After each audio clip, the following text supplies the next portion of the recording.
All right. Um, welcome. This is a long-awaited recovery episode, I Again. guess. Yeah, again, exactly the recovery episode again.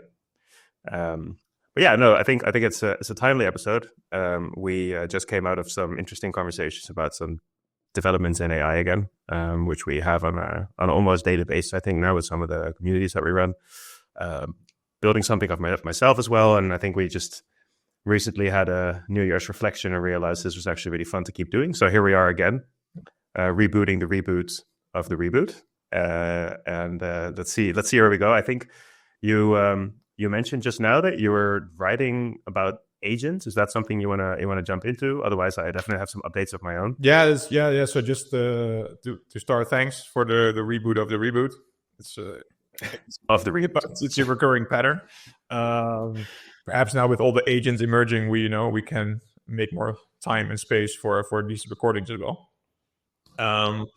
But yeah, just a quick recap. I think over the past year, and especially the past few months, that we have been really getting excited about AI, right?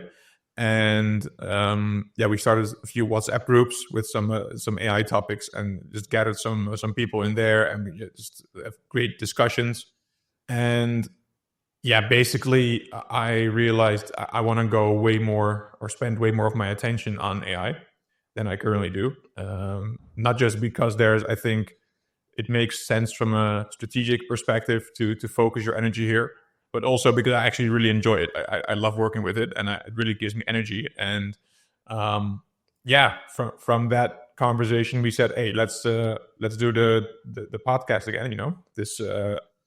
This channel that we have, we can just upload our conversations. We can keep ourselves a bit in the loop on a, let's say, weekly or bi-weekly basis with what we are using, because I cannot even keep up with 1% of the AI updates that's being released right now. There's just so much new stuff. I saw that you already today are testing with some new cool things. So I just want to learn also, what are you using? How can I implement this? And how can we basically just share with each other and with people that are interested in this what we are learning, basically. cool. Yeah. I think there's a lot of stuff that I've been trying out and seeing others try out as well. So there's definitely stuff to jump into there. I think it's also been quite valuable, the communities that you just mentioned. Like, it's good to have a lot of people to chat to that are trying stuff out, and kind of learn from them and see what their perspectives are. So that's been a really fun development. What are, if you don't mind sharing, like, what are some of the thoughts that you have on agents specifically? Because this is, so just kind of prefacing this, agent is something that is mentioned from a lot of angles. We're also obviously in crypto communities, and there you have like all the agent stuff happening, and then agents trading for you, trading for themselves. There's bots, I think, also that supposedly are agent based. There's a lot of projects using some of the more common development tools for agents as well. So in the development world, agents have been a thing for a while, trying a lot of stuff out, and I have a lot of friends as well that are effectively trying stuff out to like improve operations of companies, and it's like super widely applicable. And now today I was playing around with GPT operator, which is like a real first-hand experience of like having an agent work for you in a sense, which is a weird thing. And you just mentioned literally now before we started recording that you believe that we should basically transition our mental model to treating AI as a coworker instead of this tool, which I found interesting because I think up until now, and I guess this really is the cutoff point for me as well. I've always, in the beginning, and people were like, "Oh my god, AI is going to take over the world," blah, blah, blah. And I was always on the side of like, dude, it's just a tool, or like it's just like whatever, software, nothing too crazy. But I do think we're getting to the point now. I was literally just editing a Google Sheet while GPT or OpenAI operator was editing with me and adding stuff to the sheet. It was a completely surreal experience. Yeah, I haven't fascinated yet. Fuck. It's it launched today, actually, so it literally launched today. And I was working, and I saw you posting some of this in WhatsApp, and I was just like, Okay, I have so much FOMO right now because I want to play around with this as well. But yeah, to look into that, like the agent or the agentic era, whatever you want to call it, like now the rise of AI agents, I think that is what many of us have been waiting for in a way, because of course I really love like the large language models and how I operate with them and the custom GPTs and all these things. You know, I love literally how it has changed my life in the past 2 years basically already, especially when it comes to learning. I would say the way I learn and the way I process and integrate information. So I think that is where it really it helped me a lot, and that was just let's say a mind-blowing experience in the past few years, 2 years, that I can now basically, I have my own tutor, right? And you can ask questions, and it's interactive. You have all the knowledge through the internet. Now it's interactive as well. So you can like let AI rephrase something for you, or let AI explain a concept to you a bit better. And often I'm just reading a book and then I'm asking ChatGPT in advanced voice mode, like, what does this mean? Or can you explain this a bit better? Or do you have any comments on this from this perspective, right? So that for me was just basically crazy that that's already possible. But it was still a tool, like you said. You know, it's still like just a very advanced hammer on steroids, right? So it was not doing the thing for you yet in a productive way. And that's what we have been teased about, I think, in the past few months with OpenAI, with Claude as well, you know, like with all these videos that they take over your browser and they do stuff for you. I think like you shared today, that has a very, let's say, surreal component to it. You know, you just sit there, you watch, and the model does things for you, and it might now still be a little bit, let's say, not or mundane task, you know, booking a flight or an Airbnb or getting your groceries, which is already a big thing, I think. But just, you know, this is the first model of that let's say feature. Then if you just extrapolate that concept further, then in a few years you can just imagine like what agents can do for us, right? That they can basically take over a lot of labor, I would argue, and especially online or digital labor. So I've been just very interested in that era, let's say, in that area of AI development. And I think this is also what we will see, where you will see a massive, let's say, agent arms race between all these models, right? Like you have OpenAI now with Operator, Claude now, Perplexity launched Assistant yesterday. So Assistant is basically Siri, but then on steroids, which can do the same things as Operator can on your phone. So it's, you know, it's kind of like merging all, or like it's channeling into that direction of like, we apparently as the market, we want some kind of digital assistant that helps us with performing a lot of tasks, right? Not just helping us remind it, or like that we still have to do it ourselves, but actually do the tasks for us. And I get very excited by that. It sounds very sci-fi. To answer your question on viewing AI more as a coworker or human, like indeed, this week I just spent some hours every night just reflecting on this and thinking, okay, we have all this agent hype right now, this whole agent trend going on, right? Is it just a hype? Is it a trend, or is there actually something substantial to it? I believe there's quite something substantial to it. I think that this is what really could be the big AI revolution, or within AI, let's say, to get it to the next level. And I just thought, how can I prepare for this, right? Like, what can I do? Like, what can I do to optimally, let's say, use this moment or adjust to this shift, this transition that's coming? And one of the things that I realized is that we probably will need to update our mental models of what AI actually is. And I know there's like a lot of debate going on is AI conscious? Is it intelligent? Or does it have a subjective experience? All this stuff. I don't care about that in this regard too much for this question, because I think we should start acting and perceiving as if it does anyway. Even if it's like unconscious, even if it's there's no, the lights are turned off. I think we should start just acting as if it does, because it seems very likely to me that agents will be introduced in the workforce very, very rapidly in the coming year. So there will probably be a situation that if you work for a company, for example, that you will get an agent colleague. Like we already saw like the first agent internship with Luna. So it's getting a bit crazy out there, I think, soon. So we need to see these agents really as, like, I think, coworkers, right? So like perceive them in that way. I think that is a first step. And then what else should we do? Yeah, we can debate on that for hours, but I think that is like that's a big one. First of all, what do you think of that before we go on? Yeah, I was listening in with full attention, and what I like about this, or like what it makes me think of, is in interpersonal relationships, I often use a mental model of what roles does a person have for me, right? It works for friends and also your personal relationships. So like you have like the role of a mentor, you have the role of a tutor, you have the role of a coworker, you have the role of a boss, you have the role of a lover, etc., etc. And initially, I guess we started out with GPT being the role of like or almost like an oracle, a knowledge base, effectively, and also for some people a mentor.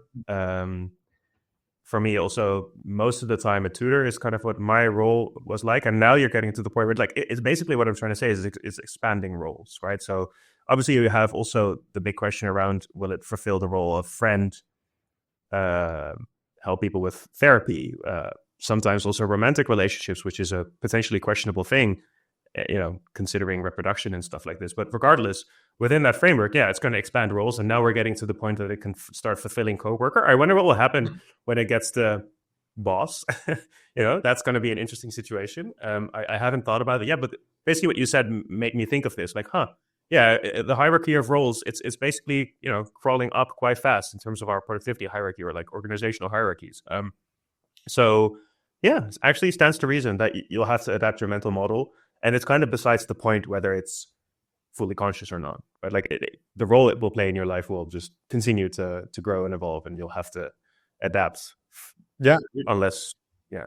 Yeah, I love this. Like, I came to the same conclusion. Like the roles are upgrading in a way, and I shared this, I think, in one of the groups we're in, that right now already most physicians, like are on the same level of knowledge as ChatGPT, right? But then ChatGPT scores way higher on the empathy side, right? Already right now. So that ties in, of course, with with the role that you said with having a therapist or a boss. It comes basically to authority, right? That's what it comes down to. And I think what we will see now, mainly this year, is a big shift, is that we will start seeing a shift from agents, or let's say AI as a useful tool, to being an authority. And one area where you see this really where it's obvious is in the crypto space. We're both a little bit active there, and we see like the rise of these financial agents, like for example AIXBT. It's literally like an agent that's 24/7 on Twitter or X, and that just scans the entire or all the posts that are going live, the sentiment, and based on that makes predictions. Makes kind of like gives financial advice in a way. And what you see, like, and this is so funny because when this launched like 2 months ago or so, I thought it was it's a funny thing. It's kind of a joke. It's a meme. That's what it is. But it merged or transformed real quickly into a actual authority, because now you see people sharing in crypto groups, right? Like, hey, I have like a nice call. I think this will this will be a good project because AIXBT also said so. It's like a confirmation. They share screenshots what AIXBT said. And this sounds very like mundane, like, oh, it's just a very niche area, crypto bro, whatever, that are like degens that just want to make a quick buck. Fair enough. But I think that the concept that they already use AI, an agent, as an authority, that's what's important here. That's what's like it's so powerful, because I think this will translate itself to many domains, and that's the kind of shift that we have to start embracing. Because this year, I do suspect that there will be quite some, let's say, developments or breakthroughs, especially maybe in medicine. Like Sam Altman also predicted this. One big disease this year will be solved, right? Like perhaps Parkinson's or Alzheimer or cancer. I'm not sure if that's true, but if that happens, if an AI or an agent does that, or swarm, a team of agents, they accomplish such a feat, then that, of course, gives that model, that system, a huge authority, because it has succeeded at something that we were not able to do yet, right? And I think that requires some kind of mental shift, mental model shift. So it's not really important, like, is that actually a conscious being? That's more of an ethical debate. But just the fact that will start happening, that needs from us some adjustment in the relationship we have with these systems, I think. Yeah, absolutely. And it just really briefly touching upon like this whole consciousness question. It's like it also opens up the question that I consistently have, and I obviously don't have the answer to, is like, how separate is intelligence from consciousness in this sense? Like, can we develop intelligence separately from it being conscious? Which would be great, because as you say, it's like, it's basically, if you just start out in the world, or like in the working world or whatever, you'll have to prove yourself in a certain sense, right? That's why we use LinkedIn and all kinds of things. Like, it's building up reputation. And as you said, now we have a reputation because of all these demos and using it ourselves and the stuff we share in the group. Okay, apparently it can book your groceries, or order your groceries and book your flights. And indeed, maybe this year we'll have a situation where, apparently it can solve diseases. And over the course of the coming years, we'll just gradually, because its reputation is getting better, it will just gain more and more authority. I wonder where that will end. Maybe there will be like a threshold at which its intelligence leads to the emergence of a certain form of consciousness, and then we get bigger, more like ethical dilemmas about this. I definitely had a wake-up call in this sense, going back to the whole hierarchy that it's climbing out, a wake-up call. As you know, I worked with Athena back in the day, which is, for those that are not aware, Athena is a company that basically manages a whole pool of personal assistants, and they hire these people from the Philippines. They're usually like kind of like the better ones out there, and it's good service. I decided to go for a different approach myself, but it works. Anyways, the most common tasks you get there are like booking flights, answering some emails, perhaps doing some stuff on LinkedIn, like relatively basic operations that you use websites for. And the moment I used operators, like, wow, like that whole group, huge group of people, is like, whatever, 60, 70, maybe 80% of what they do is redundant now. And that's not the only group, right? It's more and more. I think, travel, like corporate travel booking, going to change. You'll probably have systems that are going to just take care of all of this. So that's yeah. It's hard to imagine immediately what something like an operator, or how these, like the advancement of these agentic structures, like how they eventually end up replacing us. And I think it really does. If you're still like us and you're kind of in between your, say, 20s and 50s, and you're still very much in the middle of like, the working world, so to say, you're in the arena, then you really have to update your mental model and prepare for all of these changes. I was talking with a friend recently who works in and around the startup world, specifically the funding, and we were talking about how the uncertainty that you have now with like so many B2B SaaS platforms, because a normal interface to create effectively, it's just like create, updates, read or delete stuff, which is, first of all, soon you don't need humans to do that anymore, right? Because you can just do it with operators. They often have pretty complicated stuff internally, software, that also becomes kind of pointless, because you can either build it yourself now as a company instead of going to these SaaS startups to get it there. So this whole like Series A, Series B world of startups is in a difficult position. If you're still like seed and you're small and efficient, then you're probably okay because you can adapt and like basically throw everything away and start again or something, whatever you need to do. But yeah, there's so many, and these are like two examples, Athena and these startup phases that are at risk. These are only two examples. So yeah, to your point, it's probably time to adapt. I'd love to read the article if you're going to publish it at some Yeah, point. I can post. I think this weekend. Like it's just some basic research because I felt exactly this pain point that you just described. Like if you just use a little bit of imagination and project this into the future, you really fast or rapidly come to the conclusion, okay, it's game over for a lot of industries. I don't think I'm paranoid there. I don't think like I'm like a doomer or whatever. I just think that this is a logical conclusion of getting an operator arms race, basically. Yeah, an arms race. So yeah, like you said, the one thing, and I thought about it for a while about being replaced. I don't think that humans itself will be replaced. It's maybe a bit like woo-woo here or philosophical, but your job will be replaced, right? So you will still exist, but you need to find other ways to to make a living on the short term. We can argue on the long term, everything will become so cheap with this setup that that won't go on. This is the whole other discussion, basically.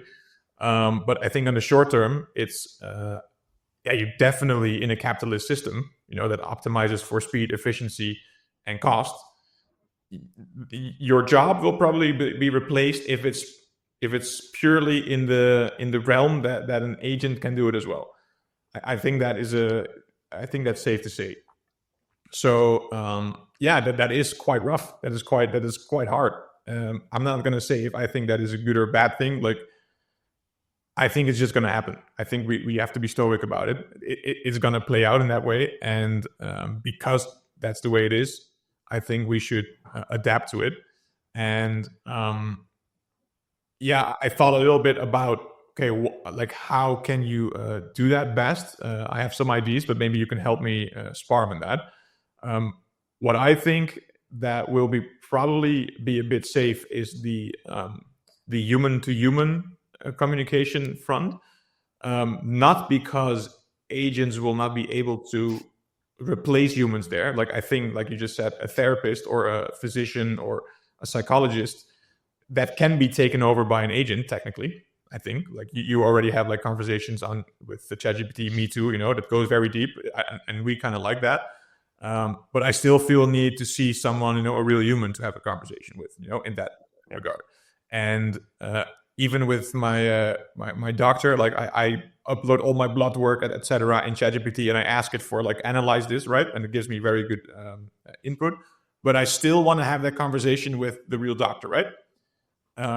So my assumption there is that will be relatively safe, but it's not very solid assumption. I'm like just a guess, from my end. So that's one part. What do you think of that?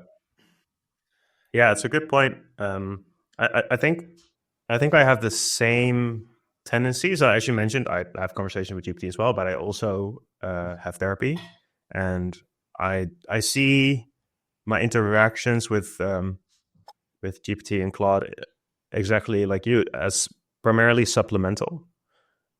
So, for example, even with my bookkeeping, it's also a good example. Like, let's just list like a few people that we hire externally. I have a bookkeeper. I have a immigration lawyer that I'm working on for a visa right now. I have an assistant that helps with booking flights and stuff. I have a therapist. Those are kind of the people that I actively work with. And I would say, oh, and then obviously we have the healthcare. I have a doctor that I don't visit too often, luckily. But I think all of those, I can safely say that I already use GPT as like a supplemental thing, right? Like it helps. Basically, I don't have to go to them all the time, which saves me money and time, because I can literally just grab my phone and ask GPT. I think there's a couple of areas where, especially with healthcare, I think I use these people to fact check my reasoning because I do still give them more authority than I do GPT, especially when it's about things that are highly complex. And that's actually because there's one thing that GPT still doesn't do. And if it will do that, I actually suspect that we'll also see that these people are going to be replaced, these roles, which is ask me questions to fill in blanks. That's the only thing that I'm really missing. Like if I go to my bookkeeper and I'm like, hey, I have this thing, but oftentimes he'll be like, wait, well, what about this and that and that, and a whole list of questions that I have to answer for him to actually, complete his reasoning. There's no such thing with GPT, and that's the reason I still go to him, because I actually don't understand enough myself, kind of what information I need to provide to reason through this, and it's a lot of information. So that's kind of my thinking on that. I don't know where that will go. Maybe there's a social element to it where I still prefer to go to the person. I think for therapy, that might be something I will do because it's just an emotional experience, but that's probably it. Yeah, I have the same. I also with my accountant, like I do the same. I do research on ChatGPT, right? And I save a lot of time and money from my end because I don't have to have that conversation with my accountant where I'm just sitting in a room or on a call and he explains half an hour stuff to me and I am not even there. So like I can take the time already to do that pre-research, but like for the final advice or for the final like verdict, I still go to the human expert. And my assumption is that will stay for a while. But I'm not so sure about this because I can see a scenario where an AI or a system can also do that. Those what you said, like those kind of questions. But I think there's just a human bias inherently in us that we want another human there. It is my assumption. Yeah, I mean, I also think that it's going to take a while, and I'm really curious about how that will go in terms of even to a certain extent geopolitically, where at some point you'll see that, like, for example, your accountant, right? Like you replace him and it all works. But then there's also the point of, and the same with lawyers, by the way, the point of accountability, like legally speaking.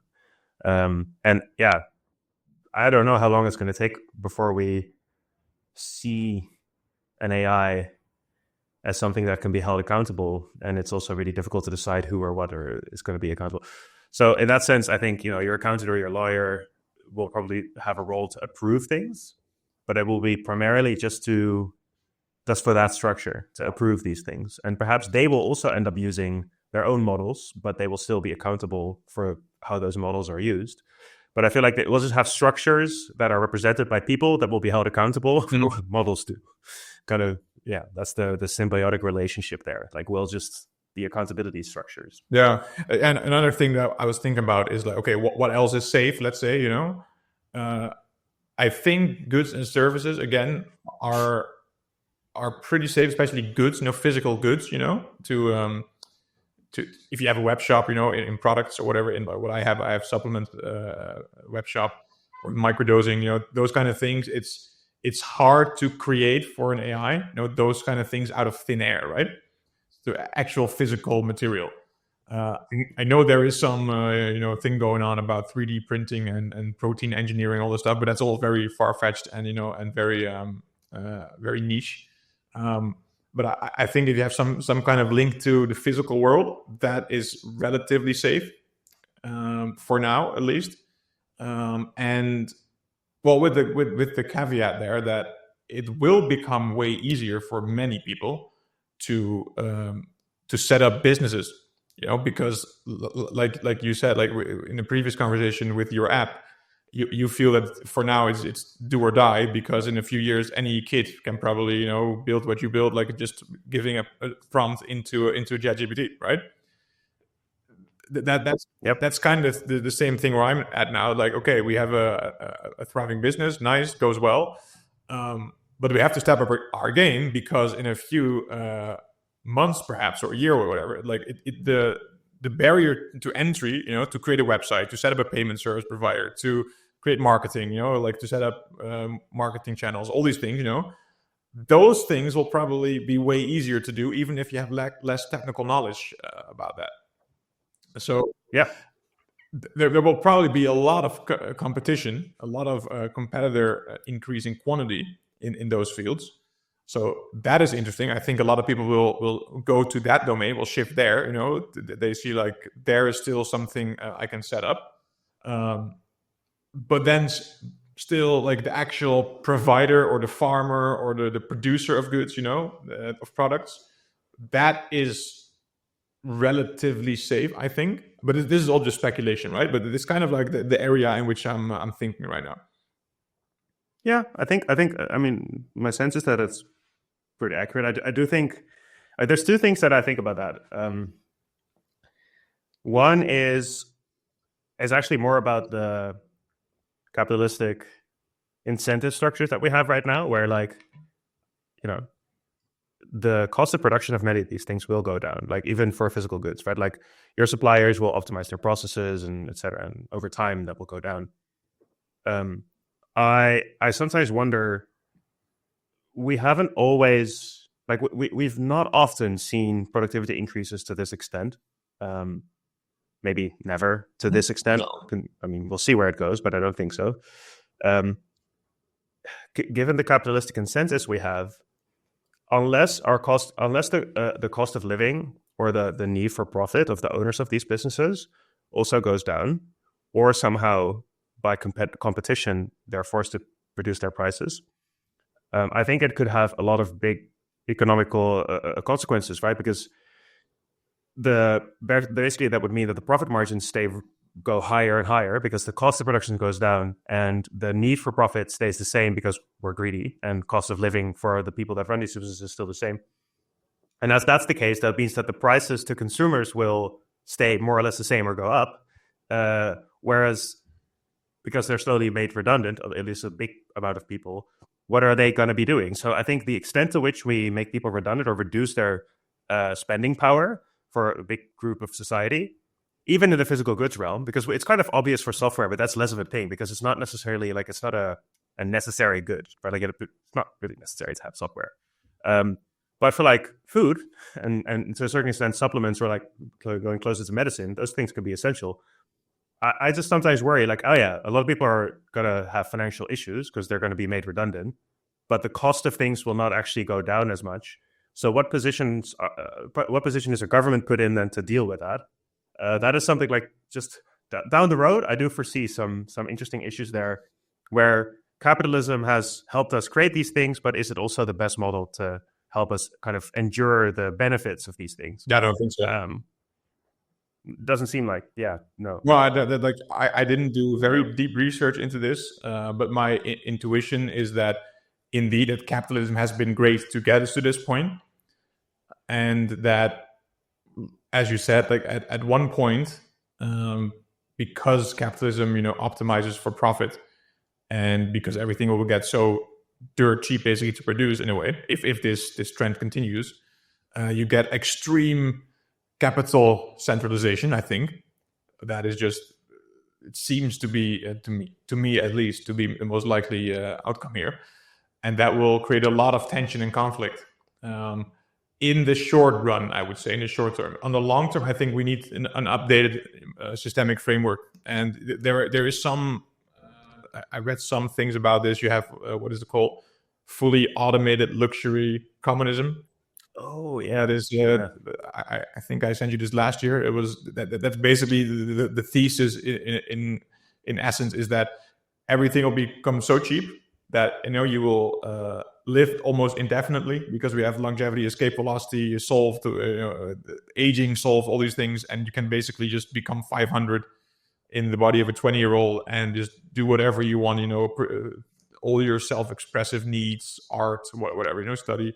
That kind of utopian idea. Not sure if I fully agree with that, but that is one area or one path that seems to be in the cards, at least. I'm not sure what the percentage is that will actually come true.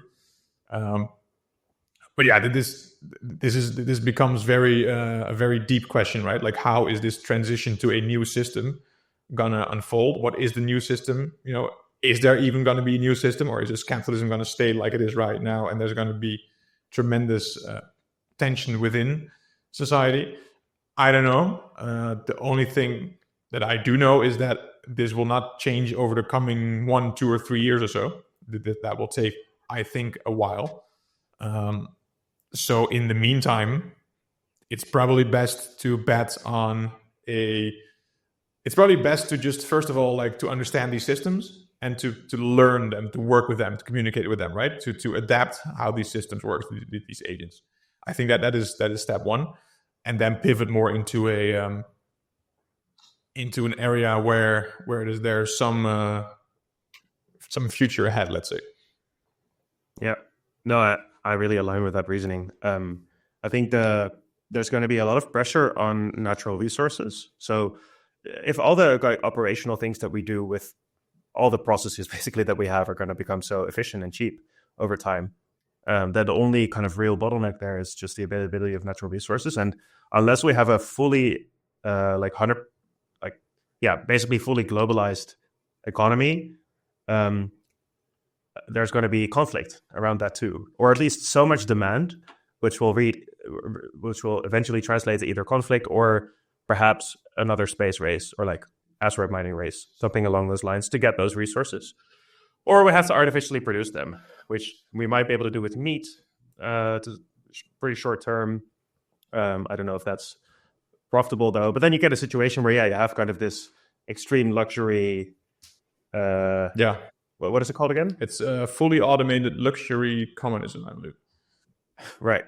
Um, Obviously that's gonna that, and I think this has been mentioned a lot of times already. But you get into like the meaning crisis, right? Like, okay, you have to basically the people that now find meaning in their own routine, those will probably be okay because you're like, I do these things because they're meaningful to me.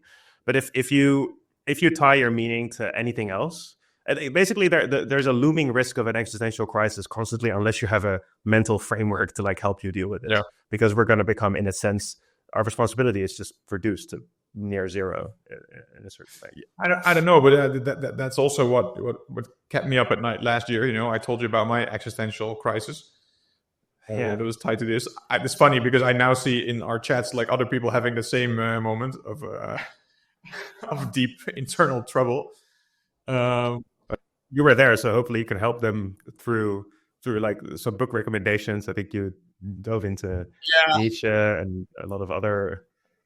For me, it just came down to surrender and acceptance in the end again. You can change it anyway, and you can also. It's hard to predict. There are so many moving parts here, so I don't know in which direction it will go.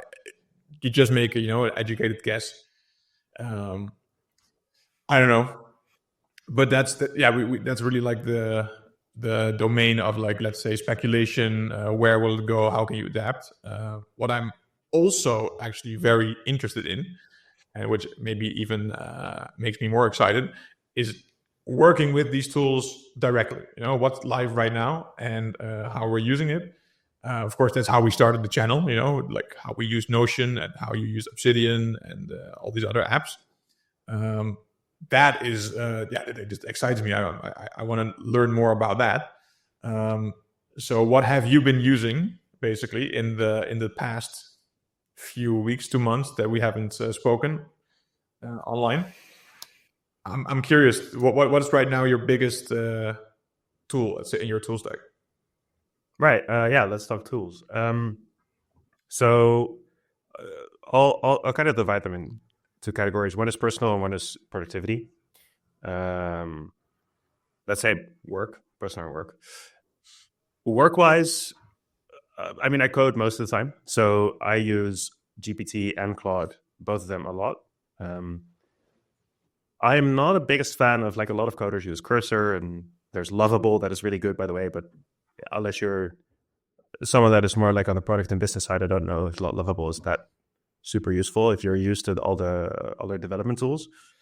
For most of the coding work I do, I either use Cody because I have my particular setup that I like. Developers will know this, but I prefer IntelliJ IDEs. And then a lot of GPT-01 long sessions. Like, I've really pushed it to its limit where it's like basically taking a really long time to reason and then suddenly stops because I just gave it too much to work with. But that's been really good. I think the quality, because I can direct the quality of its output much more if I actually prompt it myself. And I just don't, because I have a pretty good sense of the direction I want to go in with the code that I wanted to write, right? And therefore, all these tools like Cursor, they effectively gather files from your project to use as context. But the files they gather are obviously not as good as the stuff that I gather because I know my whole code base. So I can send it exactly what it needs to know to produce exactly what I want it to produce. So I can direct it so much more.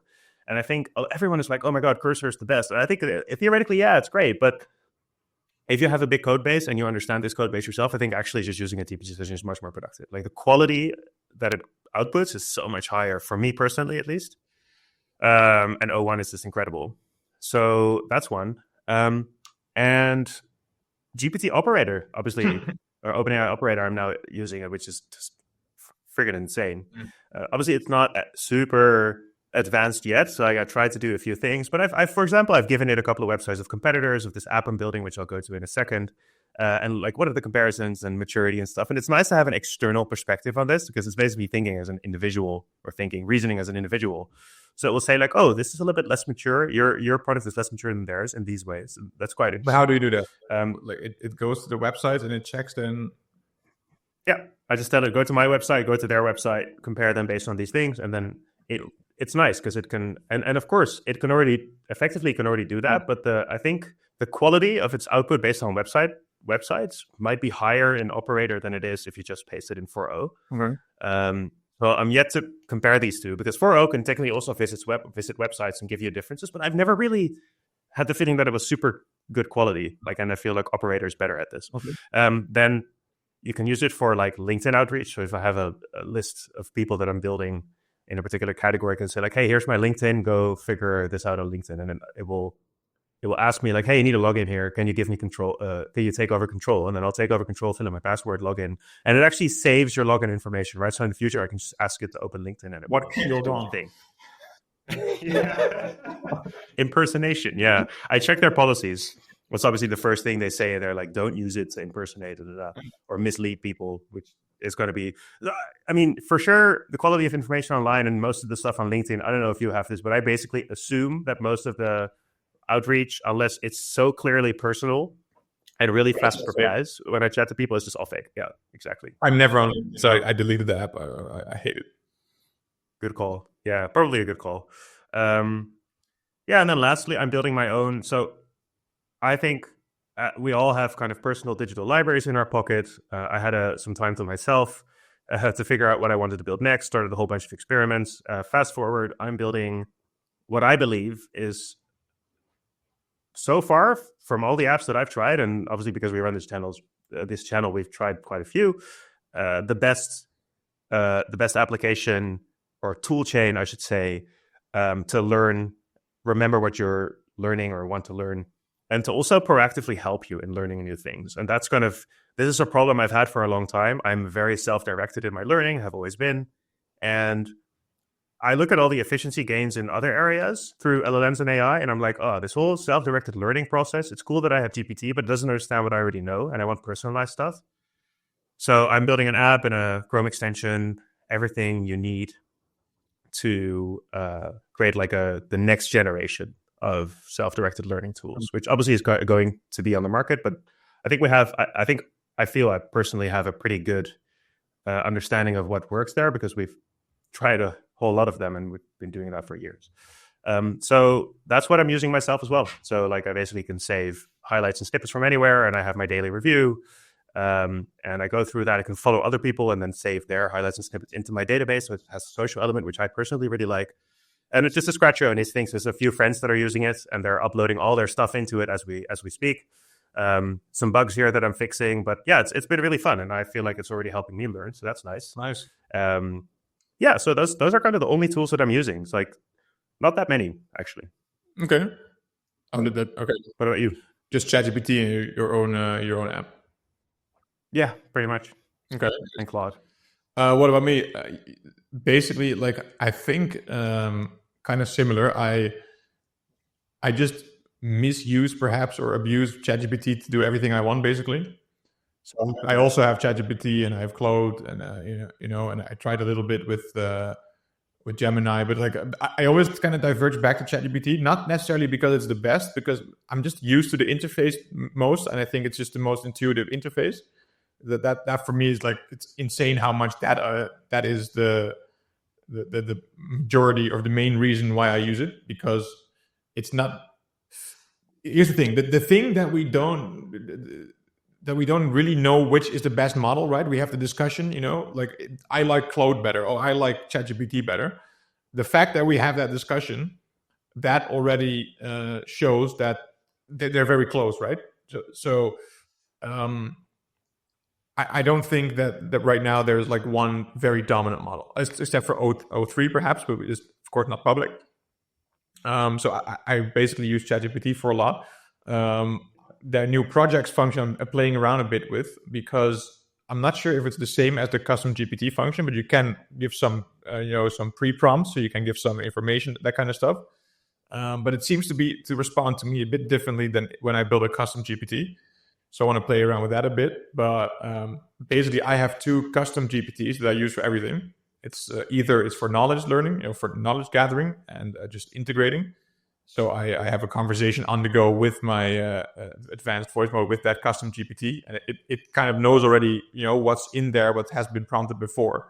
So it kind of knows my my understanding and my current level of things. That's nice.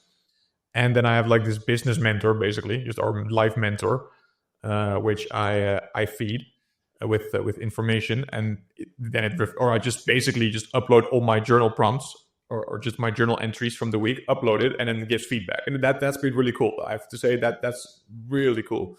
I saw there's this one app called Life Notes that I want to review coming week or so, because then they built like different famous people that give feedback on your journal entries as well.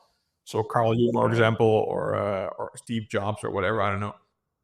And that's a bit gimmicky, but like it's kind of cool. But like the fact that I journal every day, I do it in Notion, so I can just then copy paste or direct it to ChatGPT, and it then gives feedback. It's not the best yet, because it's the model has its limits, but I can see already like, okay, the direction where this is going in, that is cool.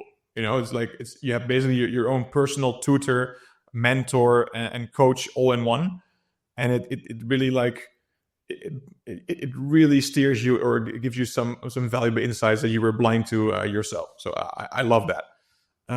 Other than that, which tools am I using most? Actually, not many, except for Snipped still. So yeah, that's it. So the point that I'm trying to make here is like, there's so much noise, there's so much stuff that I try for a day or so, and then I stop using it, right? And the things that are staying in, it's Notion, it's ChatGPT, and it's Snipped. That's it. Basically, I also don't want to have too much. I just want to have solid systems. And, I think that's it for now. I think if I keep that set up, or I introduce a little bit more there, and we can, or the quality can be enhanced, that's an extremely powerful tool to have. Yeah, I think I'm in a similar boat. I don't use it for like feedback on my my notes or my kind of reviews from the week, but I do really see something in like the personal mentor area. That's obviously why I'm building what I'm building. Also, which I forgot to mention is I have a lot of newsletter subscriptions and I actually don't read them. So I set up this, and this is going to be part of my app, and I'm already testing it with a few people, where basically I have my own email address on my domain of the app, which I'm not going to mention yet, but and every time I send an email there, which I've now automated, it will extract information based on my personal profile. So I took some time to write out like a 1 or 2 page profile on myself, and every newsletter goes into there, and it extracts stuff that is relevant for me, and then sends it for me personally into Slack. So I basically don't have to read any newsletters anymore. And because I use the more advanced models, in this case, I just use O1 for it. But it's been super helpful, because I just get the insights that are relevant for me. And because I tell it literally from a whole, I even use a database of stuff that I already know, which obviously is just much more effective than getting random newsletters that are optimized for converting subscribers and stuff. I want this. So yeah. I can definitely set it up for you if you want. I'll send you some questions that you'll have to answer for me, and then I'll set it up. I'll create your own personal email, and you'll get it in your inbox whenever you.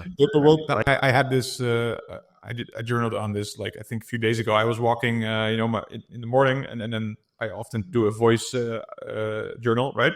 So I like that, and I was thinking, basically, what you want to have is basically what you're building is in the morning, kind of like your custom AI, whatever this says. Hey, good morning. This is what happened, yesterday.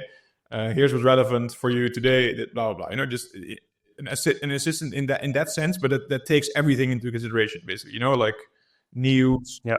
stocks, whatever. I don't know. Just the developments in your industry, live events. I don't know. That's kind of like what you want to aim for. Yeah, exactly. That's what I'm, and I think you can use email as a primary source for this because it's all delivered through that medium anyway. So that's why I started kind of on the side, messing around with this, and I'm just testing the dynamics of what people like and myself to kind of do this, and then see if maybe you want to do it in voice or whatever, and then I can build it into the app. So yeah, that's an interesting set of tools to further explore. I think. Yeah, we just kind of centralize everything into GPT to a large extent. What I would love to do for some other potential vids is maybe we can create some walkthroughs for some of the stuff that we mentioned.